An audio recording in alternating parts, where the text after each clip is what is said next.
son club, les Dallas Mavericks. À toi la pamplemousse, à moi, non à toi. Wow, Michael, super. From coast to coast. Get back, baby.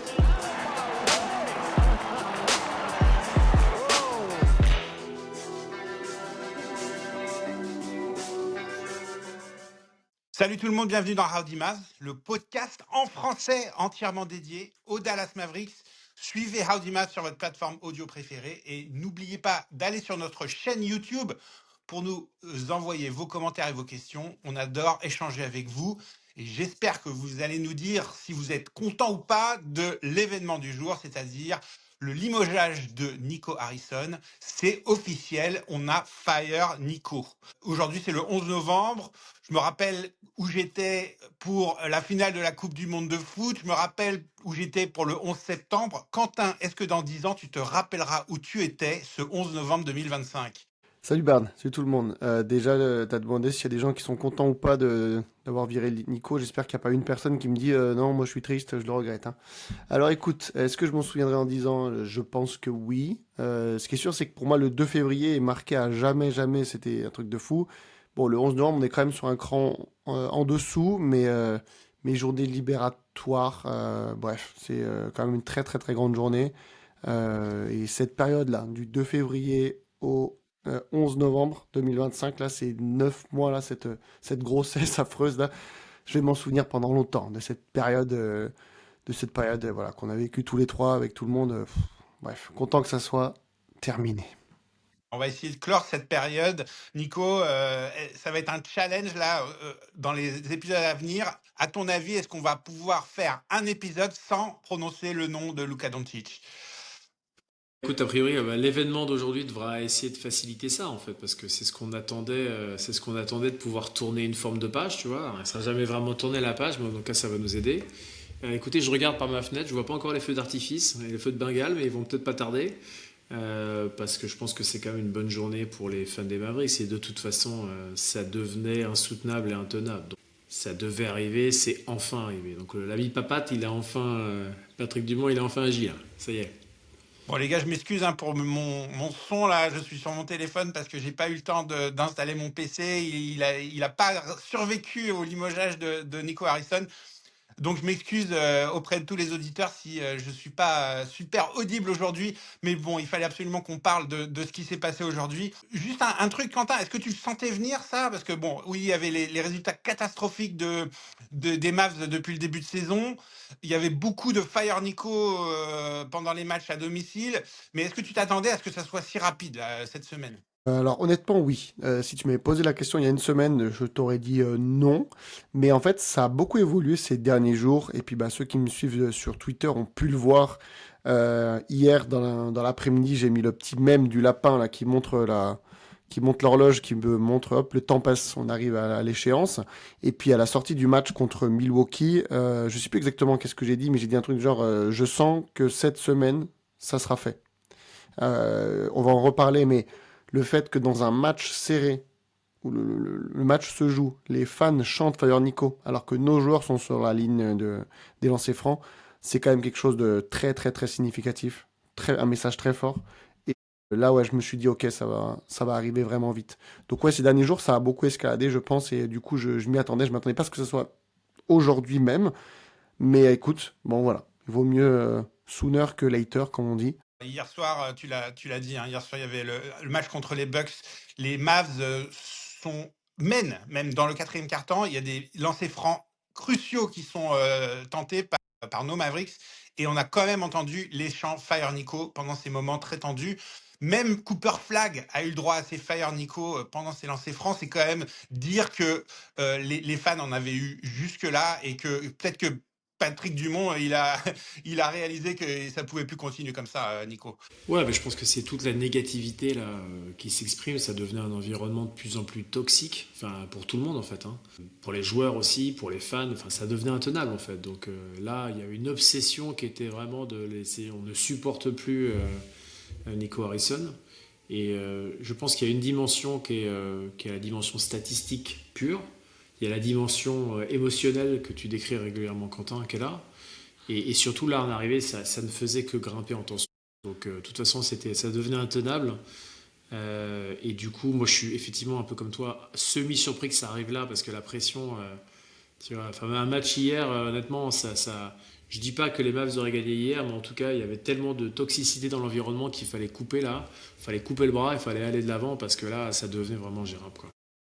Alors, le père Papat, là, il nous a envoyé une petite lettre à nous et puis à tous les fans des Mavericks pour expliquer pourquoi il a viré Nico Harrison. Alors, je vais pas tout vous lire, mais je vais quand même vous lire un ou deux passages. Si tu veux, je l'ai sous les yeux. Tu l'as en français? Ouais, je l'ai en français, Le 30 mai Vas-y, 2024, les Mavericks ont gagné la conférence Ouest. On a perdu en finale NBA, mais on était tous d'accord sur le fait que l'avenir était prometteur. En tant que fan de cette franchise, vous avez le droit d'exiger un engagement fort de notre part. Son, qui est associé avec la franchise des Mavericks, n'est aujourd'hui content de ce début de saison, qu'on pensait être bien meilleur. Vous avez de grosses attentes pour les Mavs et je les partage avec vous. Quand les résultats n'atteignent pas les objectifs, c'est ma responsabilité d'agir. J'ai décidé donc de me séparer du general manager Nico Harrison. Et ensuite, un peu plus bas, merci pour votre soutien, de nous faire rendre des comptes. Je sais, c'était un peu compliqué à traduire ça, mais en gros, de faire en sorte que nous, on vous rende des comptes. Merci pour votre passion et pour votre patience. Vous méritez la transparence et une équipe qui représente votre état d'esprit. Notre objectif est de gagner et de retrouver à Dallas un basket qui gagne et qui rapporte des titres. S'il vous plaît, soutenez les joueurs et tous ceux qui sont dans l'organisation de la meilleure manière possible, etc., etc. Patrick Dumont. Voilà. Qu'est-ce que vous inspire cette lettre? Alors, moi j'ai été très très déçu de cette lettre. Je sais pas vous, je l'ai reçue par mail d'ailleurs. Plusieurs personnes l'ont reçue par mail. Donc dans mon mail perso, j'ai reçu une lettre de Patrick Dumont. Ça m'a fait étrange. Du coup, ouais, autant le limogeage de Nico Harrison, il n'y avait aucune excuse pour le trade qu'il a fait en février dernier. Autant Patrick Dumont, si le gars était venu avec expliquer, bon, je suis arrivé dans un environnement, le basketball que je ne connaissais pas trop, j'avais une confiance aveugle en Nico Harrison, et oui, j'ai merdé avec ce trade, je n'aurais pas dû faire ça, j'aurais dû me renseigner davantage sur la culture, sur l'amour des fans, etc. Bref, tu vois, s'il avait un peu organisé quelque chose comme ça, j'aurais pu l'entendre, et j'attendais vraiment avec impatience cette lettre, quand on a appris aujourd'hui qu'il allait avoir une lettre pour les fans. Et ce truc-là, qui pour moi pue limite écrit par de l'intelligence artificielle, enfin un truc classique de base, tu vois, de n'importe quel communiqué, n'est pas en adéquation avec la situation, qui n'est pas du tout classique. C'est exceptionnel, c'est la pire chose qui arrive à l'histoire des Dallas Mavericks. Je m'attendais à quelque chose qui sorte de l'ordinaire et de ce truc très classique où il n'y a pas une once, je trouve, de remise en question. Il n'y a pas de mention de Luka Doncic, et ça je peux le comprendre parce que AD est encore un joueur des Mavericks, je peux le comprendre. Cependant, je pense quand même que il aurait dû avoir au moins une phrase claire sur ce trade, parce que c'est ce que tout le monde parle. Vous avez vu hier au bord du terrain, là, il était avec le fan là, qui avait le maillot des Lakers et avec le 77 Doncic dans le dos. Et à ce qui est pareil, voilà, il aurait dit qu'il a merdé au niveau du trade. Je pense qu'en tant que fan, la fanbase, on méritait d'avoir ça dans la lettre. Donc honnêtement, j'ai été assez déçu de cette lettre qui est très classique et qui respire en fait la zéro prise de risque en termes de communication, et je trouve que ça montre qu'il a pas tant saisi les enjeux qui sont autour. Je sais pas, c'est mon ressenti perso. J'ai vu que les gens étaient plutôt déçus aussi sur Twitter. Je sais pas ce que vous en Moi, j'ai pensez. juste remarqué quand même que il parle beaucoup des fans et que j'ai quand même l'impression que c'est les fans qui ont viré Nico. Je veux dire, c'est Champfire Nico, ces manifestations, c'est vraiment grâce à ça qu'on s'est séparé de Nico. C'est pas sa décision, c'est notre décision, nous les fans. Bien sûr. Tu le ressens pas comme ça, Nico, quand tu lis cette lettre? Ouais, c'est la pression. Honnêtement, moi, j'avais pas beaucoup d'attentes sur cette lettre, donc je m'en carrais un petit peu pour dire autrement. Je suis plus intéressé par l'action et le fait de l'avoir fait. J'ai l'impression de lire une lettre aux actionnaires. Honnêtement, c'est un peu ça. Voilà. Le chute de l'action a un peu baissé, on en est désolé. Voilà, donc maintenant, blablabla. Enfin, vraiment une lettre direction aux actionnaires, c'est à peu près la même chose. Il n'y a pas beaucoup d'émotions. Je m'attendais pas à beaucoup mieux. De toute façon, après, le père Patrick, c'est un businessman, hein, tu vois. Enfin, il gère des intérêts, il gère des intérêts de la famille Adelson. Bon, il fait une lettre qui correspond à ça. Donc j'avais pas des attentes très élevées, effectivement, du coup, j'ai pas été déçu quand j'ai vu ça. Je donnerai juste deux petites anecdotes que je trouve quand même intéressantes, parce que je trouve que ça reflète un peu l'état de, quelque part, un peu de crise dans lesquelles étaient les Mavericks. La première, je pense que ça fait bien longtemps que j'ai pas reçu un mail des équipes marketing sales des Mavs qui te disent « Ah, t'as fait des matchs l'année dernière, on t'a pas vu cette année ou on t'a peu vu cette année, je comprends pas, est-ce que tu veux pas acheter des places ?» Tu vois, j'avais ça constamment avant. Là, ça faisait un paquet de temps que j'avais pas ça. Et pourquoi ils font ça? C'est mon deuxième point, c'est qu'en fait, concrètement, ils galèrent à vendre des places là. Ok, oui. Ce qui n'était pas du tout le cas avant en fait. Donc avant, c'était quand même plutôt difficile d'avoir des places où les prix étaient revendus au marché noir. Donc il y a comme un désamour qui se manifeste au portefeuille. En fait. Les gens concrètement veulent pas voir. On a vu ensemble avec Barn, on voulait aller voir la New Orleans.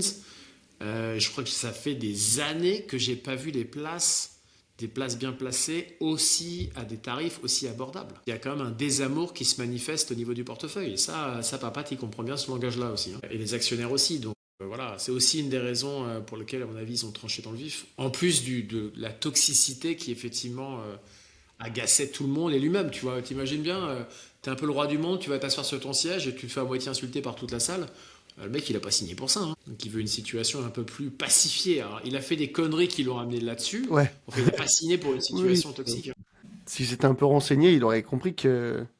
En fait, il a signé, quand il a donné son aval pour le trade, il a signé pour cette situation de merde. Mais tu vois, c'est là où j'attendais un peu une remise en question, mais je suis tout à fait d'accord avec ce que tu dis, ça ressemble à une lettre pour actionnaires. Et on est une fanbase, on n'est pas des actionnaires, c'est ça le. Et le mec, il comprend pas ça. Hein. c'est- Le mec, je pense qu'il comprend que dalle au basket. Et Oui, je pense qu'il savait même pas qui était Luka Doncic. Donc, ce genre de considération, tu vois, ça lui passe, mais à une hauteur. C'est pas sa question. c'est ça. Et d'ailleurs, le point que tu C'est dis là. triste, hein, je dis pas que c'est bien, hein. Ah non, non. Attention, comprenez-moi. Hein. Je dis pas que c'est bien, hein. Je dis juste que si on est vraiment réaliste sur le type de personnage qui est en train de gérer ça, c'est pas Mark Cuban le mec, hein. Il n'a pas une passion démesurée à s'investir, voire se surinvestir. C'est même exactement l'inverse. J'aimerais quand même qu'on revienne. Là, on a parlé des émotions des fans, on a parlé des finances des matchs. J'ai quand même qu'on revienne quand même sur pourquoi est-ce qu'il fallait virer Nico Harrison maintenant. Il y a quelques constats en fait que j'aimerais qu'on discute. Le premier, c'est que trader Luka Doncic, on est d'accord, c'est une faute et que ça, il faut le punir. Est-ce qu'on peut le dire aujourd'hui que le plan de Nico Harrison n'a pas fonctionné? Il voulait win now, il nous avait promis plein de choses et ça n'a pas fonctionné. Est-ce que aujourd'hui, le 11 novembre 2025, on peut dire que tout a foiré et que c'est donc normal qu'il se fasse virer? Quentin. Pour moi, alors je vais pas, je vais entre guillemets défendre Nico Harrison pendant une poignée de secondes, mais en fait, sportivement, non. On ne peut pas dire que le trade est un échec total parce qu'en fait, on n'a même pas eu l'occasion de vraiment le voir. Il me semble que Clay, AD, Kyrie ont fait un seul match ensemble et AD se pète au bout de 3 quarts temps. Et en fait, là, sur ce début de saison, on a des mauvais résultats, mais on n'a pas Kyrie, là, on n'a pas Cooper, on n'a pas Lively, on n'a pas AD, tu vois. Sportivement, l'échantillon n'est pas assez grand pour dire si oui ou non c'est un échec son win now. Ça se trouve sur le papier, ça se trouve, ça aurait pu gagner, mais l'important n'est pas là. On l'a dit plusieurs fois dans ce début d'émission, l'atmosphère était trop négative de partout. Et d'ailleurs, Nico vient de me faire penser, notre Nico, que dans les tensions aussi, on a aussi les gens qui sont internes à la franchise, les gens qui s'occupaient les community managers, etc. J'ai vu un peu des rapports sur Twitter, les gens, ils n'en pouvaient plus. Ils n'auront jamais demandé à ce qu'il y ait ce trade, et sur tous les posts des Dallas Mavericks, tous les commentaires en dessous, c'était toujours de la négativité. Les joueurs en peuvent plus. Je ne sais pas si vous avez vu, il y a la mère de Cooper Flag là, qui a retweeté des trucs. Et elle est énervée contre les fans qui hier chantaient des Fire Nico dans des moments où il y a des lancers francs très importants. Les joueurs préféraient limite jouer à l'extérieur qu'en fait chez eux, tellement en fait ils en avaient marre de ces chants-là. Les fans, nous on n'en pouvait plus, tu vois. En fait, dans tous les endroits, toutes les relations, il fallait que ça n'allait nulle part, ça allait dans le mur, ça se nécrosait. Donc c'est surtout pour ça qu'il fallait le virer. Peut-être que sportivement ça aurait marché, mais en fait, dès le début, on savait, souvenez-vous de ce qu'on a dit au moment du trade, ça dépassait le sportif pour tout le monde. Donc voilà, ça a pris 9 mois. Je pensais que ça prendrait un peu plus longtemps. C'est bien que ça ait pris que 9 mois, et je pense que même si on est sur un champ de ruines, il y a de quoi rebâtir ces relations, fans, joueurs, franchise, voilà. Et tu n'as pas parlé aussi à l'intérieur de l'organisation, parce que c'est pas que le trade. Nico Harrison, il a enlevé l'ancien régime, hein, et puis il a remis ses mecs, et puis je pense qu'à l'intérieur de l'organisation, il y avait une ambiance qui était horrible aussi, quoi. C'est pas que ce trade, finalement. Bien sûr, c'est un champ de ruines. Donc là, on part de loin. On repart pas de zéro quand même. Je veux dire, il y a des franchises, elles attendent depuis 25 ans pour avoir un franchise player ou quoi. On a l'énorme chance d'avoir eu Cooper Flag. Chance ou en fonction de si vous croyez aux théories du complot, mais c'est pas le sujet. On a Cooper Flag, on a un Kyrie Irving, etc. Donc on part pas de zéro, mais les ruines sont pas mal là pour déblayer et reconstruire. rajouterai un truc, Barnes, parce que je suis tout à fait d'accord avec ce que tu décrivais, Quentin, mais pour moi, il paye aussi beaucoup d'arrogance, tu vois. Il y a les faits et il y a l'arrogance. Franchement, l'arrogance dont justifier le trade, l'arrogance dans le côté très insinueux de Luka il défend pas, Luka il fait pas ça, sans le dire vraiment, mais il a un côté très arrogant, mais t'es qui mec pour dire ça? Quand ils ont introduit Cooper Flag à Dallas, quand il a dit The fans are finally starting to see the vision. Les fans, ils vont commencer à voir la vision. La vision de quoi, frérot? Un T'as mec eu un super. coup de chatte Ouais. phénoménal. Et que tu la ramènes à ce moment-là, c'est juste, mais t'es une saucisse. Désolé, mais là, vraiment, c'est vraiment se moquer du monde de dire ça. T'es responsable de rien, t'as juste eu mais vraiment un miracle à la loterie, donc nous parle pas de vision. Tu vois, à la limite, la vision, si ça avait fonctionné avec Anthony Davis, tu pourrais parler de vision. Tu as fait un choix. La plupart des gens pensaient que c'était pas un bon choix. Il aurait pu s'avérer payant. Il ne s'avère pas du tout payant. Il s'avère catastrophique. Et tu payes le bilan, d'ailleurs, accessoirement, que tu avais promis. On verra ce qui se passe. Ben, on a vu ce qui s'est passé. Mais parler de vision quand tu as eu un miracle à la draft, c'est se foutre de la gueule du monde. Et ça s'appelle de l'arrogance. Et pour moi, il paye son arrogance. Ce que Nico dit, ça me fait penser, je sais plus exactement ce que c'était les termes, mais vous savez, quand il a fait sa première conférence de presse, quand tout le monde avait gueulé, et qu'il avait dit un truc du genre, je n'avais pas mesuré à la popularité de Luka Doncic. Je sais plus la phrase exacte, mais il dit un truc comme ça. Enfin, tu vois, c'est du foutage de gueule, parce que autant Patrick Dumont, il connaît rien au basket, autant Nico Harrison, bon voilà, il est GM, il baigne dans ça depuis longtemps, il connaît très bien. Il connaît très bien, c'est juste son ego de merde, tu vois. Et effectivement, tu fais bien de le dire, Nico, j'aurais peut-être oublié d'en parler, mais l'arrogance de, tu vois, vous allez enfin voir la vision, c'est-à-dire que toi, en tant qu'être supérieur, tu l'avais, et nous, elle allait arriver, tu vois, quand il disait les résultats parleront d'eux-mêmes, enfin bref, les La conférences de... vision Cooper Flag, c'est une banane de l'espace qui nous sort. Il n'y a pas de Ouais. vision. C'est juste un miracle statistique. Ouais, ça va rester longtemps, ça, je pense, on va en parler longtemps de ces trucs-là, non. Donc oui, voilà. Enfin voilà, il fallait juste qu'il dégage. Et je pense aussi que Patrick Dumont, on sait qu'il a été très proche de Nick Harrison. Il se rend peut-être compte aussi que là, il faut vite essayer de s'éloigner de ce personnage s'il veut ne pas trop se faire lyncher, même s'il part pas des meilleures bases pour moi avec cette lettre de con. Et une autre raison, en fait, pour laquelle il fallait virer Nico Harrison tout de suite, c'est que l'intérêt des Mavericks n'était pas forcément en adéquation avec les intérêts de Nico Harrison. Parce que lui, s'il s'entête dans un win now, il est capable de rendre la situation encore pire, par exemple, en faisant des trades qui sont très court terme, alors qu'on doit se mettre derrière Cooper Flag et le mettre dans les meilleures conditions. Le pick 26, par exemple, on va pas, il aurait pu le trader pour aller chercher un gros joueur, alors que peut-être qu'il faut le garder celui-là. Vas-y, Quentin. Je sens on est un peu d'accord, Nico, là-dessus. Non, en fait, ce trade de merde là de Luka Doncic, il l'a fait par ego. Sinon, à part le trade de Quentin Grimes, il a toujours fait des trades intelligents. Donc en fait, il aurait pu, je pense, faire à nouveau un trade intelligent pour gagner sur du win now. Alors je crois pas qu'on peut trader le pick 26, mais je vois ce que tu veux dire quand même, Barnes. Donc peut-être que sur le win now, il aurait fait des nouveaux trades en sacrifiant un peu le futur, mais que ça aurait pu être bon pour l'équipe. Tu vois, je remets pas en question les nombreux bons moves qu'il a fait avant le 2 février. Donc cet aspect est moins important pour moi, je trouve. Et en plus, mais ça c'est un autre sujet, peut-être qu'on en parle un peu après, mais le côté aujourd'hui on s'investit à 100% sur Cooper Flag, je suis pas totalement d'accord. Je sais que ça fait beaucoup débat, je l'ai vu aussi sur Twitter, de gens qui parlent déjà de mettre le tank. On a quand même un bel effectif sur le papier, et c'est trop tôt dans la saison pour tout dégager. Je reprends l'exemple, je sais plus si c'est avec vous que j'en ai parlé, mais souvenez-vous, il y a 2 ou 3 ans, quand j'étais à Dallas avec vous, l'année où les Lakers ils font en finale de conférence, leur début de saison, c'est affreux. C'est genre ce qu'on fait actuellement, tu vois. C'est trop tôt pour jeter cette saison, je pense. On a Cooper Flag qui est un super joueur, il faut le développer, mais on a aussi des bons joueurs autour. Je veux pas jeter encore cette saison, tu vois. Donc pour moi, c'est pas l'argument principal il aurait pu mettre en péril le futur des Mavs. Il l'a entre guillemets déjà fait. Donc ça aurait pas pu être bien pire, je pense. Voilà. Je suis exactement d'accord avec toi, Quentin. Je pense que sans dénigrer Cooper Flag, effectivement, on constate qu'il y a un décalage dans les calendriers là. C'est sûrement pas pour ça qu'il faut tanker, sinon il faut jeter toute l'équipe. Et, enfin, Anthony Davis reste un super joueur de basket, Kyrie Irving est un super joueur de basket, PJ Washington, Daniel Gafford. On a plein de joueurs qui sont à un niveau de maturité qui doivent nous permettre de gagner un paquet de matchs. Donc faut pas tout virer non plus et se dire c'est la cata. Il y a tellement de talent, à mon avis, il faut pas tout casser. Par contre, ça pose des vraies questions sur la suite de l'effectif. Et je pense qu'il y a des joueurs, du coup, ces gros points d'interrogation, à commencer par Anthony Davis. qui, pour moi, et tristement pour lui, parce que j'aime bien Anthony Davis quand même dans l'absolu, est tristement associé à Nico Harrison. Et vous voyez dès aujourd'hui les premiers articles qui sortent, parce que Anthony Davis doit être transféré dès maintenant. Il est tellement Le associé à problème Nico d'Anthony Harrison que Davis, c'est maintenant son on contrat, imagine, non? on a viré Nico, donc on va trader Anthony Davis. Anthony Davis, c'est son contrat, non? Je crois qu'il est 56 millions, et puis il a une player option dans 2 ans où c'est 60 millions. Enfin, je crois que c'est un truc. Il est payé à la hauteur d'une star de NBA, une star qu'il est. C'est pas trop ça qui me choque, c'est plus c'est quoi la consistance du projet, où est-ce qu'on veut aller, comment lui il se positionne. Mais il se retrouve du coup avec une pression, une chape de plomb, mec, t'es le mec de Nico Harrison. Il a rien demandé lui, hein.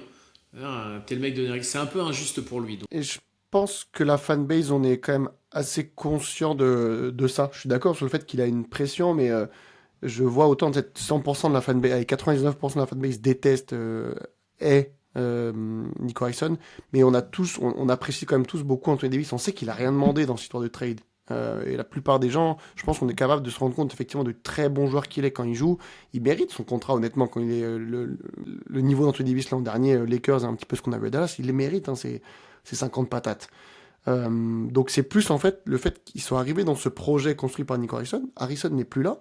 Donc maintenant, qui reprend là, on n'a pas parlé là, mais du coup là, on a une intérim, mais qui va reprendre après vraiment ce rôle de general manager? Quel est le projet?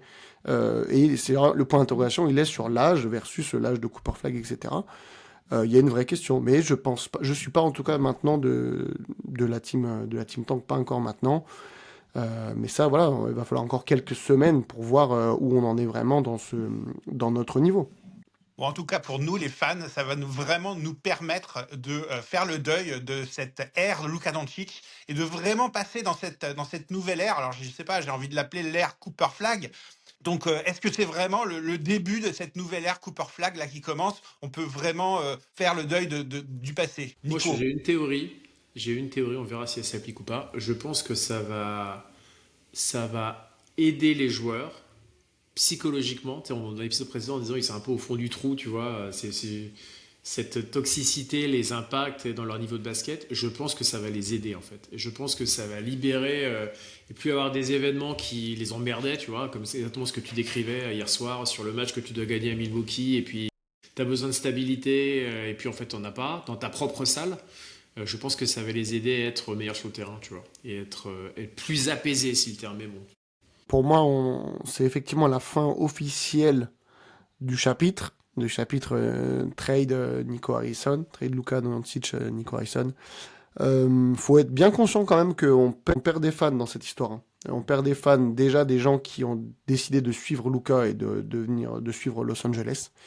Je le vois sur Twitter, j'ai pas mal de gens qui me disent bah maintenant j'ai regardé 2 matchs des Mavs cette année et j'ai regardé tous les matchs de Luka. Ou des gens, des fans de Dallas, hein, des fans hardcore qui sont là depuis des années, qui en fait ont dit j'ai perdu tout l'envie, j'ai perdu tout l'attrait de suivre Dallas, peut-être que ça reviendra, mais pour l'instant c'est pas revenu. Donc c'est la fin d'un chapitre, on commence un nouveau chapitre avec moins de monde, tu vois.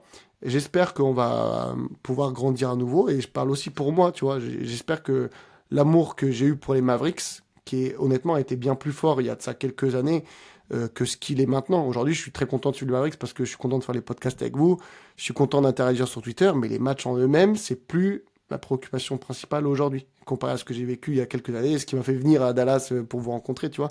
Donc j'espère que ça va remonter aussi de mon côté et du côté de pas mal de fans. Ce qui est sûr, c'est que l'air, effectivement, c'est l'air Cooper Flag. Il est là, c'est notre rayon de soleil, et on a envie de se fédérer derrière lui. On va en parler un peu. Son match d'hier à Milwaukee, il est super. J'ai adoré contre Milwaukee. J'ai adoré voir certaines actions et j'ai envie de me fédérer derrière lui, qu'on le pousse, qu'on montre que c'est une fanbase qui s'investit derrière des joueurs, comme on l'a fait avec Nowitzki, comme on l'a fait avec Luka Doncic et qui nous a été enlevé. Et on a envie de le faire pour Cooper Flag. Donc voilà, nouveau chapitre qui commence. On part de loin et voilà. Désolé, je parle beaucoup, mais c'est important. Enfin, je voulais aussi parler de tout ça parce que c'est un vrai gros nouveau chapitre qui commence, quoi. Mais donc hier soir, Cooper Flag, il nous fait le meilleur match de son début de carrière, on va dire, hein, avec 26 points. Il était efficace au tir, 9 sur 15. Il a 9 rebonds, un bloc, 2 interceptions. Il a seulement une perte de balle. C'est lui qui est encore le go-to dans le money time. C'est à lui qu'on donne le ballon quand ça compte vraiment dans le quatrième quart-temps. Nico, c'était un match sympa à regarder. C'était le meilleur match à regarder c'est là où j'ai pris le plus de plaisir depuis le début de saison, Nico. C'était un très beau match. Alors, c'est pas que Cooper Flag, mais c'était un très beau match de l'équipe. Une catastrophe contre Washington. Alors, une catastrophe, il gagnait le match, mais c'était quand même très, très, très, très moche. À part la masterclass de Najee Marshall, c'était quand même très moche contre Washington. Ouais, c'était un super match de basket quand même hier soir.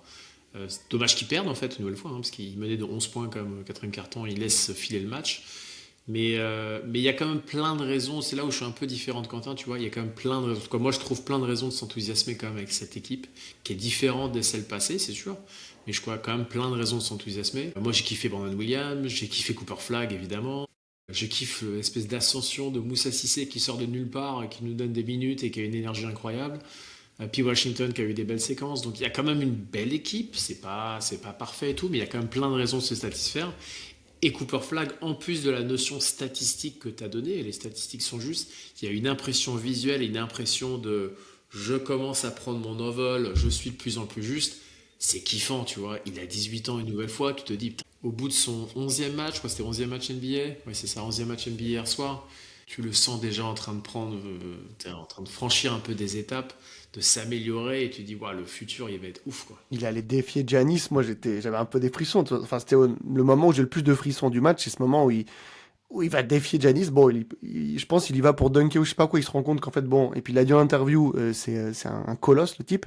Mais il a absorbé le contact. Enfin, tu vois, j'ai beaucoup aimé. C'est un vrai move aussi de mec d'un futur grand, un futur très grand. Et on a envie de le suivre. Je rajoute, Nico, parce que tu l'as pas cité. Moi, peut-être une de mes meilleures satisfactions de début d'année, Max Christie qui continue d'être très fiable dans le corner. Mais en fait, tu sais que c'est filoche. Donc, il fait aussi partie de ces petits joueurs qui sont sympas à regarder, ce que ne sont pas Klay Thompson ou D'Angelo Russell. Max Christie, cool aussi avec Cooper Flag. J'aime bien le côté, ça bouge dans la hiérarchie, tu vois. On a vraiment le sentiment, Ah ben là, tu as des joueurs qui arrivent, tu sais, avec un certain statut, t'es drafté ou tu fais un certain truc. D'Angelo Russell, c'est le cas, il n'était pas terrible hier soir, j'étais encore déçu. Je vois Najee Marshall qui était comme un joueur qui n'avait pas été drafté, tu vois, et il nous a mis 30 pions contre Washington. Il s'impose comme un leader, tu vois, dans le caractère de l'équipe et même dans le jeu. Brandon Williams qui est pareil, qui est un mec qui sort complètement de nulle part, tu vois, qui aujourd'hui était meneur titulaire. Notre Kyrie Irving Jr. là était meneur titulaire. Donc c'est cool en fait de voir justement Moussa Cissé qui a genre une quinzaine de minutes et qui 20 donne minutes. 15 super minutes. Mmh. D'ailleurs, on a Kyrie Irving Jr. là pour Brandon Williams. Je suggère Moussa Cissé, c'est notre Ben Wallace Junior, tu vois. Je vois. Je retrouve dans l'intensité, le côté très musculeux, très puissant, un peu frustre dans le basket, mais une intensité qui fait kiffer. Donc moi, je trouve qu'il y a quand même plein de raisons de kiffer cette équipe, tu vois. Alors peut-être que j'aime trop le basket, ou vu que j'habite à Dallas, je suis vraiment scotché aux Mavs, mais je trouve quand même plein de raisons de m'enthousiasmer. Ouais, c'est ça aussi qui est important enfin, à se dire, c'est que comme vous êtes à Dallas, c'est sûr que l'ancrage géographique est plus fort, mais pour des gens qui vivent ça de l'autre côté de l'Atlantique, qui sont jamais allés aux US, en fait, ce qui fait qu'on était amoureux de cette équipe, c'était les liens qu'on avait tissés avec les joueurs, et c'est pour ça que je dis qu'on repart de loin pour s'attacher à l'équipe. Effectivement, qu'il y a des trucs très sympas, et genre par exemple PJ Washington, Kyrie Irving, c'est des raisons pour lesquelles aussi on reste, parce qu'on s'est déjà attaché à eux.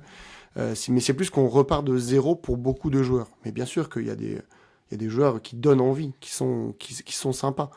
Mais donc voilà, il faut prendre le temps pour que ces joueurs restent un petit peu à Dallas et qu'on se mette à les apprécier, et qu'on fasse le lien avec voilà, notre franchise. Et ces joueurs-là, c'est des joueurs de notre franchise, et ça revient petit à petit.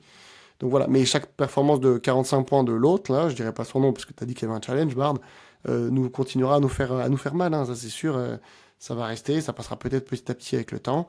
Et je m'interdis pas de rêver qu'un jour il nous fasse une LeBron James et qu'il rentre à la maison. Et... En fait, hier, on a vraiment l'impression que l'équipe était pas loin. Vous n'avez pas cité la défense, mais j'ai trouvé qu'ils ont fait une très belle prestation contre Giannis.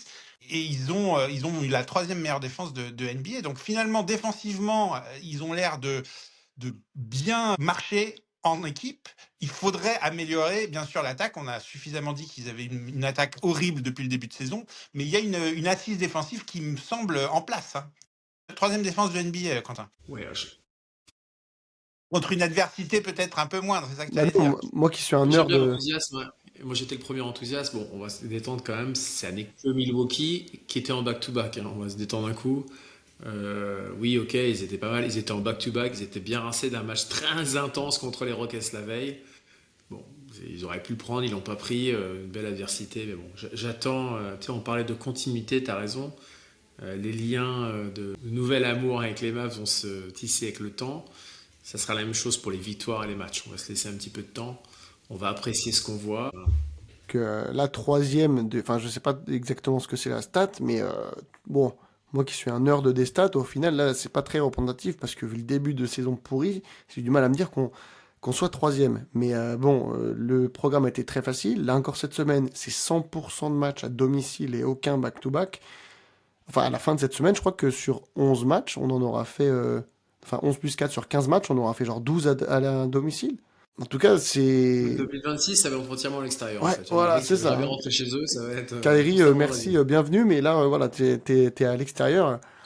Donc, bon, Nico, on part faut de peut-être loin. qu'on aille voir les matchs maintenant, là, parce qu'il va plus y en avoir beaucoup en 2026, surtout que les places sont pas chères en ce Ah moment, bah donc on ouais. devrait peut-être y aller. Et d'ailleurs, je vous tiendrai, toi t'aimes bien les stats, moi je vous tiendrai au courant sur l'évolution des prix des places, tu vois. Est-ce que il y a une évolution sur le prix des places et que le licenciement de Nico Harrison, je vais peut-être moins avoir des calls des 16 là pour me dire, tu devrais acheter des places là, parce que du coup, bah, les gens vont vouloir y retourner. D'ailleurs, c'est la réponse que je donnais d'ailleurs aux 16 en disant, bah, moi je retournerai aller voir les Mavs le jour où il y aura plus Nico Harrison. Peut-être que les mecs ils vont me rappeler pour dire, il était viré, tu veux prendre des places maintenant? T'as reçu le mail de Patrick Dumont? Et les matchs à venir, là, pour les Mavs, on est à domicile, 3 fois de suite, encore une fois, les Suns, les Clippers et les Trailblazers. Donc, ça va pas être si évident que ça pour nos Mavericks dans le reste de la semaine. Quentin, t'allais dire un truc? C'est pas évident, mais c'est pas non plus Denver, OKC, New York, tu Évidemment. vois ce que je veux dire? Les Clippers, ils sont pas au mieux en ce moment. Les Blazers font un début de saison sympa, mais ça reste une équipe mid. On est censé être meilleur qu'eux. Ce qui n'est pas le cas aujourd'hui, mais on est censé être meilleur qu'eux. Et c'était quoi les autres? Les Suns. Et les Suns, c'est un peu Et pareil, les tu Suns. vois. Donc, même si, enfin, c'est tout à domicile, il n'y a aucun back-to-back. AD, à ce qui paraît, on n'a pas parlé, mais il aurait pu jouer, à ce qui paraît, Patrick Dumont aurait donné son avis. Donc, bon, bref, le frérot, il donne son avis sur du basket, il a toujours pas compris qu'on n'en voulait pas savoir, mais il aurait donné son avis pour que AD soit préservé ou joue, je sais plus. Donc, bref, AD devrait pouvoir revenir contre Phoenix. Euh, J'aimerais quand même que sur les 3 matchs, on en gagne 2, tu vois. Voilà, la question que j'ai envie de poser un peu aux gens là, qui nous disent dans les commentaires, c'est si vous avez envie que cette année 2026 soit direct jetée ou si est-ce que quand même vous les contente de gagner et aller plus loin, parce que j'ai vu beaucoup de gens qui étaient dans la team tanking déjà. Moi, je pense quand même que voilà, c'est trop tôt et il faut lancer la machine. Il y a eu un petit peu le coup de dynamite aujourd'hui, donc lançons la machine cette semaine. Il y a de quoi, je pense, et un programme plus dur arrive par la suite. C'est 11 matchs quand même, hein. Enfin, je veux dire, c'est vraiment tôt pour du tanking. On Bien a fait sûr. que 11 matchs. Je sais que la draft 2026 est belle, qu'on a notre pic, qu'on l'aura plus après, mais c'est pas une raison, hein. Franchement, c'est des mauvaises images que tu renvoies au coup par flag. Pauvre Kyrie Irving, c'est pas mérité pour le magnifique joueur qu'il est. Donc non, non, pour moi, on doit pas tanker, clairement pas maintenant. On Si verra. tu fais ça, enfin, de toute façon, ne garde pas Anthony Davis et Kyrie Irving, ça Ouais, sert à rien en fait, hein. c'est ça, c'est ça, c'est ça. Donc on verra en janvier. Si en janvier, vraiment, on est en 10, 30, ou je dis n'importe quoi, tu vois. Bon, on se posera la question, mais là, c'est trop tôt, c'est trop tôt. Ok les gars, je ne sais pas si vous le savez, mais c'est le 50e épisode de Howdy Mavs. Donc on fête nos 50 épisodes. Et la semaine prochaine, nous serons dans un environnement différent, puisque nous serons à l'Alliance française de Dallas pour enregistrer le 50e épisode d'Howdy Mavs. Donc nous allons avoir un public, peut-être extrêmement nombreux, qui viendra et qui nous posera des questions. Et puis comme ça, on pourra faire un petit peu la promotion autour des Français de Dallas pour notre podcast. On fête le 50e numéro, on fête le départ de Nico Harrison, c'est bien, je trouve c'est assez rond, tu vois, on peut ouvrir un nouveau chapitre de Howdy Mavs, où on espère que ça sera enfin plus positif, quoi. Et donc, quoi de mieux que, tu vois, cette émission qui va être un peu spéciale. Donc, je ne serai pas avec vous, hein, pour ceux qui se posent la question, je vais rester en France quand même, de mon côté, mais ça va être super cool de se dire qu'on a lancé ça il y a quoi, il y a plus d'1 an, oui, un peu moins, je sais plus. Plus Bref, d'un an, et oui. qu'on fait maintenant notre émission, enfin une première émission comme ça en live, c'est super cool. Donc je pense qu'on est bien content de voir qu'il y a aussi des gens qui nous suivent et qu'on a cette opportunité. Donc c'est bien, tu vois, on sera heureux, encore plus heureux que si Nico Harrison était encore dans l'effectif pour cette émission spéciale numéro 51. Voilà, d'ici là, je vous souhaite une bonne semaine. On va passer une bonne semaine. Et prochaine. Allez, salut tout le monde!